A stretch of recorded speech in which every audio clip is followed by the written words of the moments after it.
मुहतरम हाज़रीन सामीन इकराम सम्मानित मुसल्लिन इकराम रहमानी व रहमकुमुल्लाह अस्सलामु अलैकुम व रहमतुल्लाहि व बरकातुहू।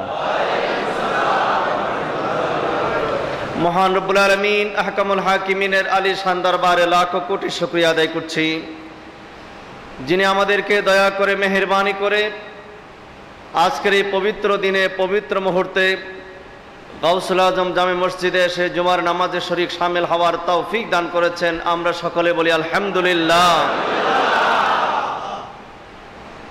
আমরা গত সপ্তাহে আলোচনা করেছিলাম উপমহাদেশের আধ্যাত্মিক সম্রাট খাজায়ে খাজগান আতায়ে রসুল গরিব নওয়াজ সুলতানুল হিন্দ মুঈনুল মিল্লাত ওয়াদ্দিন খাজা মুঈনুদ্দিন চিশতি আজমেরি সঞ্জরি রাদিয়াল্লাহু তাআলা আনহুর জীবন চরিত এবং কারামত সম্পর্কে।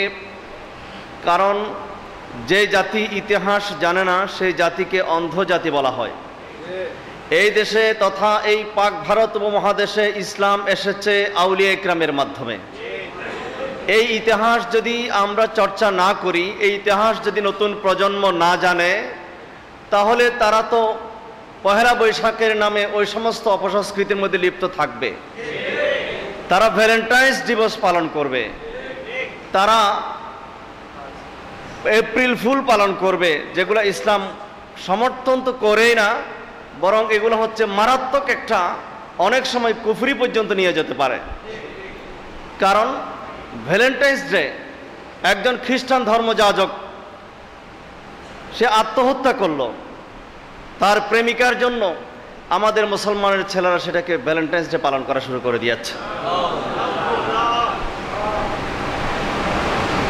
এপ্রিল ফুল মুসলমানদেরকে বোকা বানিয়ে মসজিদের ভিতরে ঢুকিয়ে বড় বড় তালা লাগিয়ে বাহিরে পেট্রোল ঢেলে আগুন জ্বালিয়ে হাজার হাজার অবুজ শিশুদেরকে, মুসলমান নারীদেরকে সহ সমস্ত মসজিদ সহ মুসলমানদেরকে জ্বালিয়ে শহীদ করে দেওয়া হলো। আর মুসলমানের ছেলেরা সেটাকে এপ্রিল ফুল পালন করে। পৃথিবীর ইতিহাসে এর চাইতে মুসলমানদের জন্য করুণ ইতিহাস আর কি হতে পারে। যেদিন সারা পৃথিবীতে বিক্ষোভ দিবস হওয়া উচিত ছিল, আর মুসলমানের তরুণ তরুণীরা এপ্রিল ফুল পালন করে। আমাদেরকে বোকা বানিয়ে আমাদেরকে শহীদ করা হলো, আর আমরা সেই দিবস পালন করছি। ব্যাপারটা হলো তারা ইতিহাস জানে না। যদি জানতো তাহলে কোনোদিন এই কাজটা করত না। ঠিক তদ্রূপ উপমহাদেশের ইসলামের আগমনের ইতিহাস যদি আমাদের নতুন প্রজন্ম জানে, তাহলে তারা ওই সমস্ত মনীষীদেরকে স্মরণ করবে। তাই আমরা মনে করি বাংলাদেশে 2.5 লক্ষ মসজিদ, প্রত্যেকটা মসজিদের মধ্যে খাজা গরিব নওয়াজের সম্পর্কে আলোচনা হওয়া উচিত। কারণ খাজা গরিব নওয়াজ যখন আসেননি তখন তো একটা মসজিদও ছিল না। খাজা গরিব নওয়াজ যদি না আসতেন এখানে কোনো মসজিদের অস্তিত্ব থাকতো না। খাজা গরিব নওয়াজ আসলেন, তিনি মসজিদ নির্মাণ করলেন, তিনি প্রকাশ্যে আজান দেওয়া শুরু করলেন, তিনি প্রকাশ্যে নামাজ পড়া শুরু করলেন। শেহাবুদ্দিন মোহাম্মদ গুরি আজানের আওয়াজ শুনে আশ্চর্যান্বিত হয়ে গিয়েছিলেন। কিরে বাবা, আমি তো মনে করেছিলাম আমি প্রথম ব্যক্তি যে এই ভারত উপমহাদেশের মধ্যে ইসলামের আগমন, ইসলাম নিয়ে এসেছে। এখন তো দেখা যায় আমি আসার আগে যে ব্যক্তি প্রকাশ্যে আজানের ব্যবস্থা করেছেন তিনি তো আমার চাইতে অনেক বড় শক্তিশালী। আমি সেই ব্যক্তির সাথে সাক্ষাৎ করব। আজানের শব্দ ফলো করে আজমেরের সেই পাহাড়ের ভিতর গিয়ে দেখলেন খাজা গরিবে নওয়াজ 40 জন অনুসারীকে নিয়ে জামাত সহকারে নামাজ আদায় করছেন। জোরে বলো। সুতরাং রাজাবাদশাদের মাধ্যমে ইসলাম এসেছে, এটা কিন্তু মূল ইসলাম। ইসলাম রাজাবাদশাদের মাধ্যমে এসেছে, প্রতিষ্ঠিত হয়েছে। মূলত চাবিকাঠি রাজাবাদশাদের হাতে ছিল না, মূলত চাবিকাঠি ছিল আউলিয়া ইকরামের হাতে। খাজা গরিব নওয়াজ ইসলাম নিয়ে এসেছেন নিজের ইচ্ছায় নয়, এসেছেন স্বয়ং রাসূলুল্লাহর নির্দেশে। মদিনাতুল মুনাওয়ারা জিয়ারত করতে গিয়ে নবীজির পক্ষ থেকে নির্দেশ পেয়েছিলেন, হে মঈনুদ্দিন, তুমি ভারতবর্ষে যাও, সেখানে ইসলামের আলো এখনো পৌঁছেনি। বিগত জুমা আমরা আলোচনা করেছিলাম। গরিবে নওয়াজ আসলেন, আজমেরের মধ্যে তাঁবু গাড়লেন। পৃথ্বীরাজের সৈনিকরা বলেছিল যে আপনাদের স্থান এখানে না, আপনি এখান থেকে উঠেন। বলে কেন? বলে এটা হচ্ছে আমাদের রাজাদের ওঠ বসার জায়গা, আমাদের রাজার ওঠ বসার জায়গা। গরিবে নওয়াজ বললেন, ওঠ বসার জন্য বিস্তীর্ণ এলাকা পড়ে আছে, তোমরা অন্যদিকে বাঁধো। বলে না, আপনাকে যেটা বলছি সেটাই আপনি উঠেন। খাজা গরিব নওয়াজ কষ্ট পেলেন। যাওয়ার সময় শুধু এতটুকু বলেছিলেন যে তোমাদের রাজার ওঠ যদি এখানে বসতেই হয়, ঠিক আছে আমি গেলাম, তোমাদের রাজার ওঠগুলো বসেই থাকবে, তোমাদের রাজার ওঠগুলো এখানে বসবে, বসেই থাকবে। পরের দিন দেখা গেল সকালবেলা অনেক চেষ্টা করে ওঠগুলোকে আর উঠানো যায় না। মাটির সাথে যেমন সুপারগুলো যেন লাগানো হয়েছে, ওঠগুলো মাটির সাথে এমনভাবে লেগে গেছে, ওঠগুলো কোনো মতো উঠানো যায় না। পিতৃরাজের কাছে খবর যাওয়ার পর পিতৃরাজ নির্দেশ দিল কর্মচারীদেরকে, আমি জানি না, আমি বুঝি না কিভাবে তোমরা উঠাবে, এটা তোমাদের দায়িত্ব। এখন তোমরা যদি এটা করতে না পারো তাহলে তোমাদের শিরুচ্ছেদ করা হবে। এই সমস্ত কর্মচারীরা তো গরিবে নওয়াজের দরবারে এসে হাওমাও করে কান্না শুরু করলো, হুজুর আমরা বুঝতে পারিনি, আপনাকে চিনতে পারিনি, আপনার সাথে বেয়াদবি হয়ে গেছে, আপনি আমাদেরকে ক্ষমা করুন, মাফ করে দিন, না হলে আমাদের জীবন শেষ, আমাদের শিরুচ্ছেদ করবে। সেদিন বলেছিলাম গত শুক্রবার, আল্লাহর ওলিদের সাথে যতই বেয়াদবি করুক, আল্লাহর ওলিদের অন্তর হলো মহাসমুদ্রের মতো। তাদের কাছে গিয়ে একটু কান্নাকাটি করলে তাদের অন্তরের মধ্যে দয়া এসে যায়, তারা মুহূর্তের মধ্যে ক্ষমা করে দেন। জোরে বলেন সুবহানাল্লাহ। যেইভাবে আল্লাহ পাক রব্বুল আলামিন এই বান্দারা কত নাফরমানি করে, নমরুদের মতো, ফেরাউনের মতো, সাদ্দাদের মতো, আবু জাহেলের মতো কত বড় বড় কাট্টা কাফেররা আল্লাহর সাথে বেয়াদবি করলো। আল্লাহ পাক রব্বুল আলামিন চাইলে কি তাদেরকে নাস্তানাবুদ করে দিতে পারতেন না? আল্লাহ পাক রব্বুল আলামিন কি তাদেরকে মুহূর্তের মধ্যে ধ্বংস করে দিতে পারতেন না? কিন্তু করেননি। যারা আল্লাহর ইবাদত করে আল্লাহ রব্বুল আলামিন তাদেরকে যেমন খাবার দেন, রিজিক দান করেন, যারা নামাজ পড়ে না তাদেরকেও তো রিজিক দিচ্ছে, যারা নাফরমানি করছে আল্লাহ তাদেরকেও রিজিক দিচ্ছে। আমাদের বোঝা উচিত যে আল্লাহ আমাকে রিজিক দিচ্ছেন, যে আল্লাহ আমাকে নিঃশ্বাস ফেলার ক্ষমতা দিয়েছেন, যে আল্লাহ আমাকে কথা বলার শক্তি দিয়েছেন, আমি সে আল্লাহর জন্য সে আল্লাহর হক কতটুকু পালন করলাম, সেই কথাটা শেখানোর জন্য খাজা গরিব নওয়াজ এসেছেন। আল্লাহ পাক রব্বুল আলামিনের ওয়াহদানিয়তকে মানুষের কাছে পৌঁছে দেওয়ার জন্য খাজা গরিব নওয়াজ এসেছেন। তিনি জয় করেছেন। যখন আসেননি তখন কোনো মুসলমান ছিল না, এসেছেন হাজার হাজার মুসলমান হয়ে গেল। যেদিন দুনিয়া থেকে বিদায় নিচ্ছেন, কোনো বর্ণনায় দেখা যায় 90,000 মুসলমান ওনার জানাজায় শরীক হলো। এর চাইতে বড় বিজয় আর কি হতে পারে? যাই হোক, খাজা গরিব নওয়াজের ইতিহাস জীবনী ওই দিন বলেছিলাম, হযরতে সিদ্দিক আকবর আবু বকর সিদ্দিক রাদিয়াল্লাহু তাআলা আনহুর মোহাব্বত, এটা আমাদের ইমানের দাবি। কারণ মাওলা আলী শের খুদা রাদিয়াল্লাহু তাআলা আনহু বলেছিলেন যে, হে সিদ্দিক আকবর, আল্লাহর পেয়ারা হাবিব আমাকে বলেছেন, মা আলী, হাসরের ময়দানে বেহেশতের চাবিকাঠি তোমার হাতে যদি দেওয়া হয়, তুমি কাদেরকে পারমিশন দেবে বেহেশতে প্রবেশ করার জন্য? তাদেরকে তুমি পারমিশন দেবে যাদের অন্তরে আমার আবু বকর সিদ্দিকের মহব্বত থাকবে। তা আবু বকর সিদ্দিকের মহব্বত তো দরকার আছে, কিন্তু আবু বকর সিদ্দিককে আমি তো জানি না। আমাদের দেশে তো আবু বকর আছে অনেক, আমাদের দেশে কয়েক লক্ষ আবু বকর আছে। এই আবু বকর এবং সেই আবু বকর কি এক? তো সিদ্দিক আকবর সম্পর্কে যদি আমরা না জানি তিনি কে, তিনি তার আদর্শ কি ছিল, তার চরিত্র কি ছিল, তার ত্যাগ কি ছিল, এই জন্য আমাদেরকে জানা দরকার। খাজা গরিব নওয়াজকে মহব্বত করতে হবে, ভালোবাসতে হবে, না হলে আমরা গরিব নওয়াজকে কেমনে মহব্বত করব? তো এখন আল্লাহর ওলিদের প্রতি ভালোবাসার শিক্ষা দীক্ষা না দিয়ে বরং আল্লাহর ওলিদের থেকে কেমনে মানুষকে দূরে সরানো যায় সেই ষড়যন্ত্র শুরু হয়ে গেছে। বলা হচ্ছে আল্লাহর ওলিদের মাজারে যাওয়ার দরকার নেই, এতটুকুতে শেষ না, ভয় লাগিয়ে দিচ্ছে আমাদের সহজ সরল মুসলমানদেরকে যে জিয়ারতের উদ্দেশ্যে যদি কোনো ওলির মাজারে যাও তাহলে শিরিক হয়ে যাবে। আর জোরে বলুন নাউজুবিল্লাহ। অথচ আল্লাহ পাক রব্বুল আলামিন বলেন, ইয়া আইয়ুহাল্লাযীনা আমানুত্তাকুল্লাহা ওয়া কুনু মা'আস সাদিকিন, হে ঈমানদারগণ, তোমরা আল্লাহকে ভয় করো এবং আমার প্রিয় বান্দাদের সঙ্গী হয়ে যাও। ওয়া কুনু মা'আস সাদিকিন, আমার সাদিকিনের ব্যাখ্যা হলো আমার যারা আউলিয়ায়ে কেরাম, আমার যারা বন্ধু, তোমরা তাদের সাথী হয়ে যাও, তাদের সঙ্গী হয়ে যাও। এই হলো আল্লাহর নির্দেশ। আর বান্দার নির্দেশ, মোল্লার নির্দেশ হলো যে আল্লাহর ওলিদের কাছে যাইও না, ধারে কাছেও যাইও না। ডাইরেক্ট আল্লাহর কাছে চাও। সাহাবা ইকরাম তারা কোনো বিপদে পড়লে আল্লাহর হাবিবের দরবারে দৌড়ে যেতেন। আল্লাহর হাবিব দুনিয়ার থেকে যখন পর্দা করলেন তখন যেতেন হযরত আবু বকর সিদ্দিকের কাছে, কখনো বা যেতেন হযরত আম্মাজান আয়েশা সিদ্দিকা রাদিয়াল্লাহু তাআলা আনহার কাছে। মদিনাতুল মুনাওয়ারায় যখন একবার অনাবৃষ্টি দেখা দিল, প্রচণ্ড গরম, সাহাবা ইকরাম হযরত আয়েশা সিদ্দিকা রাদিয়াল্লাহু তাআলা আনহার দরবারে গিয়ে বললেন, আম্মাজান, পেয়ারা নবীজি যখন ছিলেন তখন তো নবীজির দরবারে আসতাম সমস্যায় পড়লে, এখন আমরা সমস্যায় পড়েছি, আর সহ্য করতে পারছি না, প্রচণ্ড গরম, এখন আপনি আমাদেরকে একটু সমাধান দেন, আমাদেরকে একটু পরামর্শ দিন, আমরা কি করব। হযরত আয়েশা সিদ্দিকা রাদিয়াল্লাহু তাআলা আনহা পরামর্শ দিলেন, তোমরা একটা কাজ করো, যে তোমাদের পেয়ারা নবীর রওজা পাকের উপর যে ছাদ আছে সেই ছাদটা একটু ফুটা করে দাও। ছাদটা, তখন তার গম্বুজ ছিল না, গম্বুজ তো হচ্ছে অনেক পরে, ছাদ একটা খুলে দাও, ছাদটা ফুটা করে দাও। সাহাবা ইকরাম চিন্তা করলেন, কিরে বাবা, আসলাম একটা ভালো পরামর্শের জন্য, উনি কি পরামর্শ দিচ্ছেন এটা তো বুঝে আসে না। একজন আরেকজনের দিকে তাকাচ্ছেন। হযরত আয়েশা সিদ্দিকা রাদিয়াল্লাহু তাআলা আনহা, আল্লাহ পাক ওনাকে কত এলেম দিয়েছিলেন, কত জ্ঞান দিয়েছিলেন, যে সাহাবা ইকরামের মধ্যে সবচাইতে বেশি মেধাবী ছিলেন হযরত আয়েশা সিদ্দিকা রাদিয়াল্লাহু তাআলা আনহা। আর বেশি মুখস্থ শক্তি ছিল হযরত আবু হুরায়রা রাদিয়াল্লাহু তাআলা আনহুর। প্রথম তিনি হাদিস শরীফ শুনতেন আর ভুলে যেতেন।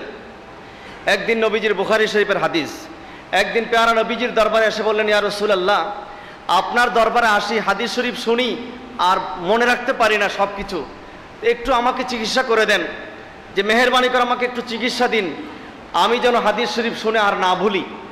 হুজুর বললেন, ঠিক আছে, তোমাকে চিকিৎসা দিচ্ছি। চাদর বিছানো হলো। চাদর বিছানোর পরে নবীজি এইভাবে, কিছু দেখা যাচ্ছে না, হাতের এইভাবে হাতের খোসা দিয়ে এইভাবে দিলেন একবার, আবার দিলেন এইবার। আমরা যেমন চাউলের স্তূপ থেকে কিছু চাউল হাতে করে দিতে পারি, গমের স্তূপ থেকে খাবারের স্তূপ হাতে করে এমন করে একজন আরেকজনকে দেয়, ঠিক নবীজি কিছুই দেখা যাচ্ছে না, মনে হচ্ছে কিন্তু বাতাস নিয়ে দিয়ে দিচ্ছেন। একবার দিলেন, আবার দিলেন, বললেন চাদর ভাঁজ করো। চাদর ভাঁজ করলেন, বললেন এবার তোমার বুকের সাথে লাগাও। এটা বুখারী শরীফের হাদিস। হযরত আবু হুরায়রা বলতে পারতেন, ইয়া রাসূলুল্লাহ, আপনি কি দিলেন আমাকে, আমি তো কিছুই দেখলাম না। কিন্তু আবু হুরায়রা রাদিয়াল্লাহু তাআলা আনহু বলেন, কি দিয়েছেন আমার দেখার দরকার নাই, কি দিয়েছেন সেটা আমার রাসূল ভালো জানেন, আমার সেটাই দেখা দরকার। জোরে বলেন সুবহানাল্লাহ।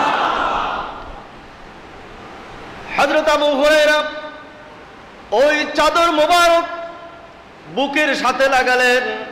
আমার নবী বললেন, তোমার বুকের সাথে ভালো করে লাগাও। আবু হুরায়রা ভালো করে বুকের সাথে লাগালেন।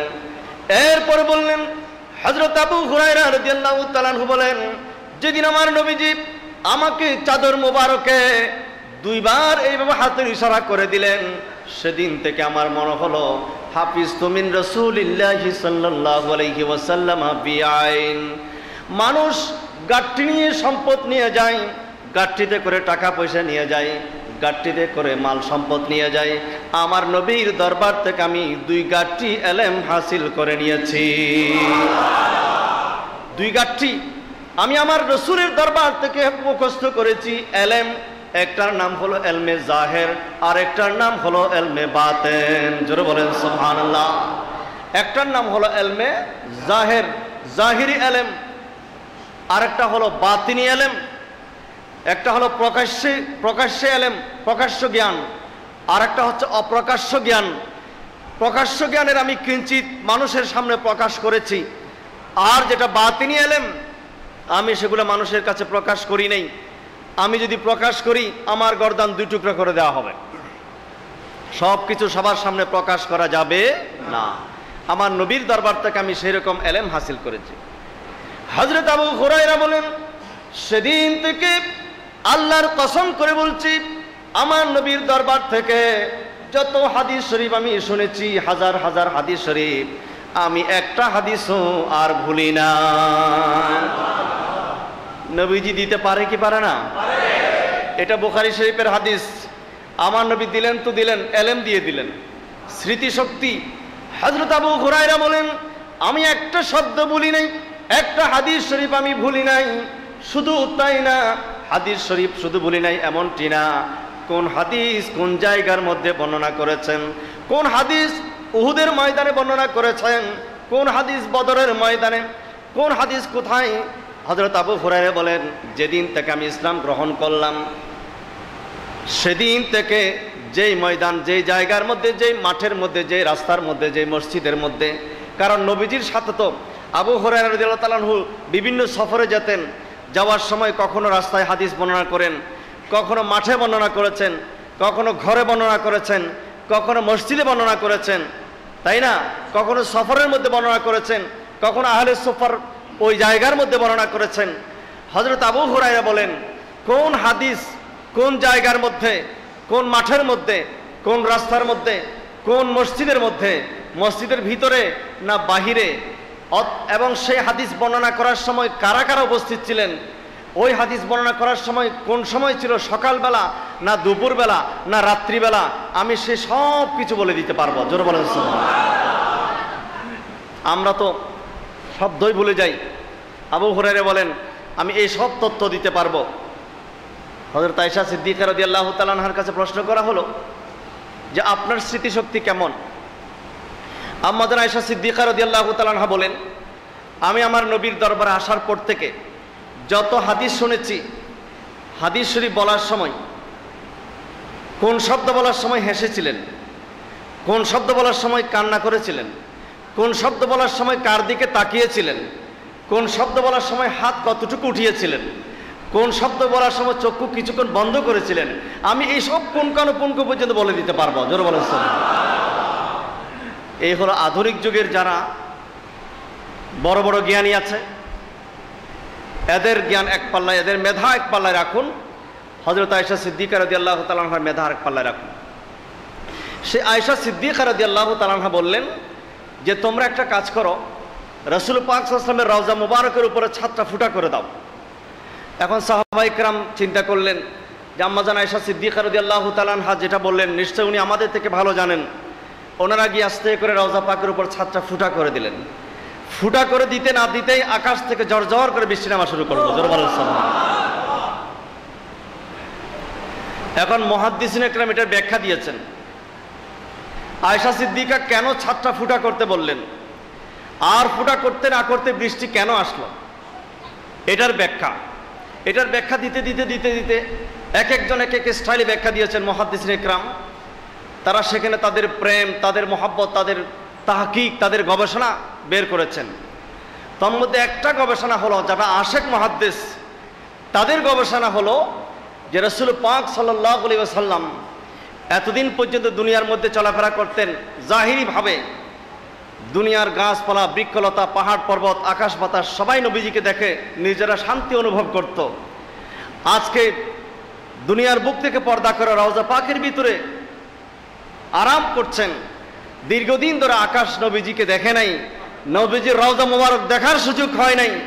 উপরে মাঝখানে ছাদ থাকার কারণে ছাদটা যখন খুলে দেওয়া হলো, আকাশ এবার প্যারা নবীকে প্রথমবারের মতো দর্শন করলো। এই জন্য খুশিতে আকাশ তার চোখের পানি ছেড়ে দিয়ে বৃষ্টি বর্ষণ করে দিয়েছে। জোরে বলেন সুবহানাল্লাহ। এই হলো আশেক মুহাদ্দিসদের ব্যাখ্যা, আশেক মুহাদ্দিসদের ব্যাখ্যা। আরেকটা ব্যাখ্যা হলো, আমার প্যারা রসুল যখন রাস্তা দিয়ে চলতেন, আল মাওয়াহিবুল লাদুনিয়া কিতাবের মধ্যে আসছে, নবীজি চলার সময় আকাশের মেঘ এসে নবীকে ছায়া দিত। তো আজকে যেহেতু ছাদ ফুটা হয়ে গেল, যাতে করে রোদ না পড়তে পারে, তাড়াতাড়ি মেঘ এসে গেল, আর মেঘ এসে সেখানে বৃষ্টি বর্ষণ করে দিয়ে নিজের মহব্বত প্রকাশ করলো, আর এদিকে উম্মতের চাহিদা পূর্ণ হয়ে গেল। জোরে বলেন সুবহানাল্লাহ। কারণ নবীজি শুধু আমাদের নবী না, নবীজি মেঘমালার নবী। তাই তো যেদিন দুনিয়ার বুকে তাশরীফ এনেছিলেন, আম্মাজান হযরত আমিনা রাদিয়াল্লাহু তাআলা আনহা বলেন যে আমার এই কলিজার টুকরা নয়নের মণি যখন দুনিয়াতে আসে, আমি দেখলাম একটা সাদা মেঘ এসে আমার এই সন্তানকে কোথায় যেন নিয়ে গেল। কোথায় নিয়েছে আল্লাহ ভালো জানে। সারা পৃথিবী ভ্রমণ করিয়ে আবার মা আমিনা রাদিয়াল্লাহু তাআলা আনহার ঘরের মধ্যে এনে আবার ফেরত দিয়েছেন। জোরে বলুন সুবহানাল্লাহ। তো যাই হোক, আমরা এদিকে আসি। হযরত আবু হুরায়রা রাদিয়াল্লাহু তাআলা আনহুর কথা আসছিলাম। তিনি বলেন যে আমার নবীজি যখন আমাকে চাদর মোবারক দিলেন, চাদর মোবারক দেওয়ার পর থেকে যত হাদিস শুনেছি আমি আমার কোনো হাদিস আর ভুলি নাই। সেই হাদিস লক্ষ লক্ষ হাদিসের মধ্যে একটা হাদিস হলো যে আমার নবীজি ইরশাদ করেন, ইবনে আসাকের বর্ণনা করেছেন, এই পৃথিবীকে পরিচালনা করার জন্য আল্লাহ পাক রব্বুল আলামিন প্রতি জগতে, প্রতি যুগে যুগে, প্রতিটি মুহূর্তে মুহূর্তে 356 জন ওলি আল্লাহকে দায়িত্ব দিয়েছেন। 356 জন ওলি আল্লাহ তারা তাদের দায়িত্ব পালন করছেন। তন্মধ্যে আওতাত, আকতাব, নোকাবা, নোজাবা ইত্যাদি। খাজা গরিব নওয়াজ ছিলেন উপমহাদেশের আধ্যাত্মিক সম্রাট। খাজা গরিব নওয়াজ যখন বাল্য বয়সে মা এবং বাবাকে হারিয়ে এতিম হয়ে গেলেন, বাবার পৈতৃক সম্পদ হিসেবে পেয়েছিলেন মাত্র একটা বাগান, একটা ছোট্ট একটা আঙ্গুরের বাগান, আর পেয়েছিলেন জাতা পিসার, জব পিসার জন্য একটা চাক্ষি। তিনি চিন্তা করলেন এগুলো নিয়ে আমি কি করব। তিনি বাগান পরিচর্যা করতেন, বাগান দেখাশোনা করতেন। হঠাৎ করে দেখে একজন মজজুব অলি আল্লাহ সেখানে হাজির। মজজুব কাকে বলে? অলি আল্লাহরা দুই প্রকার। এক প্রকারের নাম হলো সালেক, আরেক প্রকারের নাম হলো মজজুব। সালেক বলা হয় যারা একেবারে স্বাভাবিক, আমাদের স্বাভাবিক জীবনে চলাফেরা করেন, আর মজজুব বলা হয় যারা অস্বাভাবিক। অস্বাভাবিক তাদের জীবনযাপন, খাবার পেলে খায়, না পেলে খায় না, মাসের পর মাস যায় তারা না খেয়ে থাকে, কারোর সাথে কোনো দুনিয়াবি কোনো সম্পর্ক নেই, কারোর প্রতি কোনো লোভ লালসা নেই, টাকা পয়সার কোনো লোভ লালসা নেই, তারা অন্য জগতে থাকে, তারা একটা ভাবের মধ্যে থাকে, এদেরকে বলা হয় মজজুব। তারা 24 ঘন্টা আল্লাহর প্রেমের মধ্যে বিভোর থাকে। এইরকম একজন মজজুব অলি আল্লাহ আসলেন, যার নাম হলো ইব্রাহিম কন্দুজি রহমতুল্লাহ আলাইহি। খাজা গরিব নওয়াজ তাড়াতাড়ি ওনাকে বসতে দিলেন, তাড়াতাড়ি করে কিছু আঙ্গুর নিয়ে আসলেন, ওনাকে খেতে দিলেন। গরিব নওয়াজের মতো এই ছোটো বাচ্চার এমন সমাদর দেখে, এমন তাজিম দেখে মজজুব অলি হজরত ইব্রাহিম কন্দুজি খুশি হয়ে গেলেন তার আপ্যায়নে। এবার ওনার পুরাতন ঝুড়ি থেকে শুকনো একটা রুটি বের করে, শুকনা শক্ত রুটি মুখে চিবিয়ে গরিবে নওয়াজের মুখে তুলে দিলেন। গরিবে নওয়াজ কোনো হেজিটেশন ফিল করলেন না, তিনি সাদরে সুন্দরভাবে সেটা খেয়ে ফেললেন। খাওয়ার পর ওনার অন্তর্চক্ষু খুলে গেল। এবার তিনি অনেক কিছু অনুভব করা শুরু করলেন। সব কিছু গরিব মিসকিনকে দান করে এবার তিনি আল্লাহর রাস্তায় নেমে গেলেন। জোরে বলেন সুবহানাল্লাহ। আধ্যাত্মিক সাধনার মধ্যে নেমে গেলেন। অনেক লম্বা ইতিহাস। সেখান থেকে যেতে যেতে হযরত ওসমান হারুনি রাদিয়াল্লাহু তাআলা আনহুর হাতে তিনি বায়াত গ্রহণ করলেন। এত বড় একজন ওলি আল্লাহ, মাঝখানে তিনি দীর্ঘ 7 বছর নিশাপুরের তৎকালীন শ্রেষ্ঠ একজন আলেম, ওনার কাছে গিয়ে কিতাব পড়েছেন, হাদিস পড়েছেন, কোরআন পড়েছেন, তাফসির পড়েছেন, নাহু, সরফ, বালাগাত সব শেষ করেছেন। এরপর হযরত ওসমান হারুনি রাদিয়াল্লাহু তাআলা আনহুর হাতে মুরিদ হলেন। মুরিদ হওয়ার পরে হযরত ওসমান হারুনি রাদিয়াল্লাহু তাআলা আনহু বললেন যে তোমাকে নিয়ে আমি হজে যাব। খাজা গরিব নওয়াজকে নিয়ে তিনি হজে গেলেন। হজ্জে বাইতুল্লাহ জিয়ারতে মদিনাতুল মুনাওয়ারা করলেন। বললেন তুমি 1000 বার সূরা ইখলাস পড়ো, 1000 বার কুল হুয়াল্লাহ পড়লেন। সূরা ইয়াসিনের কিছু আয়াত বললেন, তিনি সেগুলো তেলাওয়াত করলেন। বলে তুমি দরুদ শরীফ পাঠ করো, দরুদ শরীফ পাঠ করলেন। এবার হাতের আঙ্গুলি দেখালেন, 2 আঙ্গুল।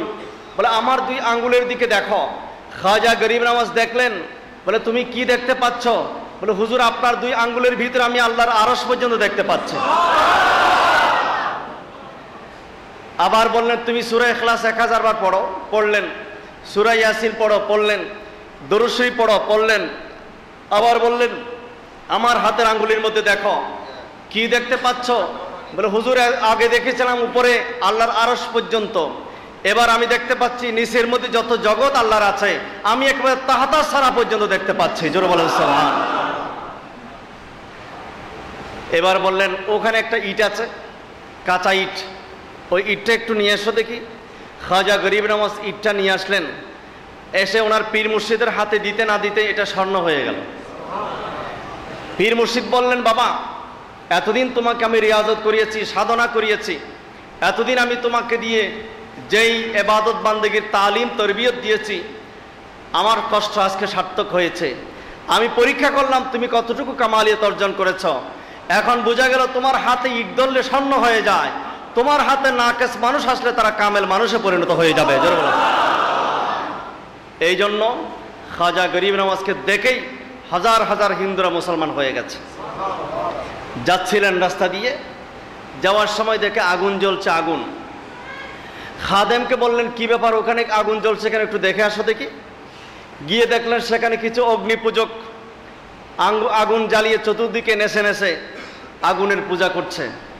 খাজা গরিব নওয়াজ গেলেন, তাদেরকে জিজ্ঞেস করলেন কি করো তোমরা? বলে এই আগুন হচ্ছে আমাদের দেবতা। জোরে বলেন নাউজুবিল্লাহ। আগুন তাদের দেবতা। খাজা গরিব নওয়াজ বললেন অসম্ভব, এই আগুন কোনোদিন মানুষ কারো দেবতা হতে পারে না। বলে তোমরা কতদিন ধরে পূজা করছো? বলে আমরা আমাদের পূর্বপুরুষ সহ শত শত বছর ধরে আমরা এই আগুনের পূজা করে আসছি। বলে কেন? বলে আগুনের পূজা করলে পরকালে নরকের আগুন থেকে আমরা মুক্তি পাবো। গরিব নওয়াজ বললেন সম্পূর্ণ মিথ্যা কথা, দেখি তার একটা প্রমাণ দেখাও, তাহলে তোমাদের একটা হাতটা ঢুকাই দাও, হাতটাকে জ্বালায় কিনা দেখি। বলে না, এটা কেমন হবে? তো এতদিন পূজা করে যদি তোমাদের অন্তত এতটুকু সমীহ না করে, তাহলে পরকালে তোমাদেরকে মুক্তি দেবে, সেটা কেমনি বিশ্বাস করলাম? আমি যে আল্লাহর ইবাদত করি, আমি যে আল্লাহর উপর ঈমান এনেছি, সে আল্লাহর উপর বিশ্বাস রেখে বলছি, আমি তো আগুনের ভিতরে হাত দিলে, আমি যদি আগুনের মধ্যে প্রবেশ করি, আমাকে আগুন জ্বালাতে পারবে না। জোরে বলেন সুবহানাল্লাহ। ওরা বলে সত্যি? বলে হ্যাঁ, প্রমাণ। আমি দূরের কথা, আমার পায়ের একটা স্যান্ডেলকেও জ্বালাতে পারবে না। খাজা গরিব নওয়াজ নিজের পা মোবারকের খরম খুলে নিক্ষেপ করলেন। নিক্ষেপ করার সাথে সাথে এই যে শত বছরের চলে আসা আগুন মুহূর্তের মধ্যে খাজা গরিব নওয়াজের স্যান্ডেল মোবারক পরার সাথে সাথে ওই মুহূর্তের মধ্যে আগুনটা ধপ করে নিভে গেল।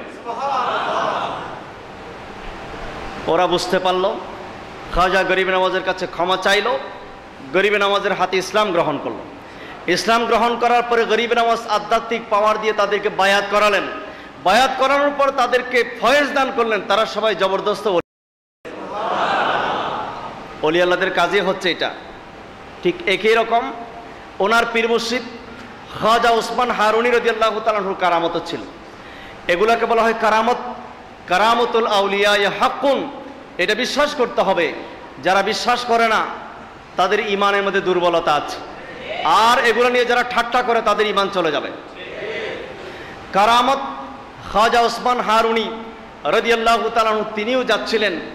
যাওয়ার সময় দেখে অগ্নি পূজকরা আগুনের চারিদিকে ঘুরে আর মাথা নত করে করে কিছুক্ষণ পরে পরে প্রণাম করে খাজা ওসমান হারুনি বললেন তোমরা কি করছো এগুলা? বলে আমরা ইবাদত করি, আমরা পূজা করি। কার? আগুনের। বলে কেন? বলে আগুন আমাদের অনেক দেবতার মধ্যে একটা দেবতা। খাজা ওসমান হারুনি রাদিয়াল্লাহু তাআলা বললেন তোমাদের দেবতা তো তোমাদের কোনো লাভ করতে পারবে না, বরং তোমাদের ক্ষতি করবে, তোমাদেরকে জ্বালাবে। বলে এতদিন ইবাদত করছো, এতদিন পূজা করে আসছো, দেখি তোমাদেরকে কতটুকু খাতির করে। এসো, তোমাদের ভিতরে কেউ আমার সাথে এসো, আগুনের ভিতরে ঢুকো। বলে না বাবারে বাবা, এটা সম্ভব না। হযরত ওসমান হারুনি তাদের কথা না শুনে তাদের ভিতর থেকে একজনের ছোট একটা বাচ্চা ছিল কোলে, তিনি খাপ করে বাচ্চাটা কোলে নিয়ে নিজেই আগুনের ভিতরে ঢুকে এলেন। এরা বলল কিরে বাবা, সর্বনাশ হয়েছে, এই মুসলমান দরবেশ নিজেই তো শেষ হলো, আমাদের বাচ্চাটাও শেষ করে দিল। কিছুক্ষণ পরে বের হয়ে আসলেন খাজা ওসমান হারুনি রাদিয়াল্লাহু তাআলা আনহু। শুধু তাই না, ওনার কোলের মধ্যে যেই মজুসি অগ্নি পূজকের বাচ্চা ছিল, ওই বাচ্চার শরীরের চামড়া দূরের কথা, একটা পশমও জ্বালাতে পারে নাই। জোরে বলেন সুবহানাল্লাহ। খাজা ওসমান হারুনির সাথে থাকার কারণে ওই অগ্নি পূজকের ছেলের গায়ের মধ্যে আগুন স্পর্শ করতে পারে নাই। আল্লাহর ওলিদের সাথে থাকলে কোনো ভয় নাই। আল্লাহ বললেন আলা ইন্না আউলিয়া আল্লাহি লা খাউফুন আলাইহিম ওয়ালা হুম ইয়াহজানুন। ওরা সবাই বুঝতে পারল আমরা তো এতদিন জাহান্নামের পথে ছিলাম, আমরা বুঝতে পারিনি। আসলেই তো এই মুসলমান দরবেশ যেটা বললেন এটাই সঠিক। তারা সবাই খাজা ওসমান হারুনি রাদিয়াল্লাহু তাআলা কদমের মধ্যে পড়ে গেলেন, পড়ে ক্ষমা চাইলেন। তিনি তাদেরকে মুসলমান করলেন এবং তাদেরকে ফয়েজ দিয়ে তাদেরকে ওলি আল্লাহ বানিয়ে দিলেন। এই হলো আল্লাহর ওলিদের কাজ।